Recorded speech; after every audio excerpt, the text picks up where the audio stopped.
Hi friends, ఎలా ఉన్నారు? ఈరోజు యూట్యూబ్లో కొద్దిగా బగ్స్ రావడం వల్ల మనము యూట్యూబ్లో అప్లోడ్ చేసిన వీడియోకి అయితే కొద్దిగా టైం తీసుకుంటుంది. అది వైటీ స్టూడియోలో చూపించట్లేదు. ఫస్ట్ ఆఫ్ ఆల్ మనం అప్లోడ్ చేసిన వీడియో మనం యూట్యూబ్లోనూ కూడా చూపించట్లేదు. బట్ టెన్షన్ అయితే పడద్దు. అది ఏమవుతుందంటే యూట్యూబ్లో కొన్ని బగ్స్ ఉండడం వల్ల కొద్ది టైం పడుతుంది. వైటీ స్టూడియోలో అయితే మనకు ముందుగా చూపించేస్తుంది. వ్యూస్ కూడా తక్కువ వస్తున్నాయి. బట్ యూట్యూబ్‌లో కొద్దిగా టైం టేకింగ్ తీసుకుంటది. నా వీడియో అప్‌లోడ్ చేశాక అప్రాక్సిమేట్‌లీ 1 అవర్ అయితే టైం తీసుకుందది. 1 అవర్‌లో ఆటోమేటిక్‌గా మళ్ళీ నా వీడియో నాకు యూట్యూబ్‌లో రిఫ్లెక్ట్ అయిపోయింది.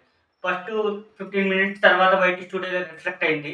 తర్వాత ఆఫ్టర్ 1 అవర్ తర్వాత యూట్యూబ్‌లో రిఫ్లెక్ట్ అయింది. ఎటువంటి టెన్షన్ పడొద్దు. కొన్ని బగ్స్ రావడం వల్ల మాత్రమే ఇబ్బందొస్తుంది. యూట్యూబ్‌లో మీరు అప్‌లోడ్ చేసిన వీడియో అయితే ఖచ్చితంగా మీకు డిస్‌ప్లే అవుతుంది. 1 అవర్, 2 అవర్స్ అయితే టైం అయితే తీసుకుంటుంది. టెన్షన్ అయితే పడొద్దు ఎట్టి పరిస్థితిలోని. ఓకే. Thank you.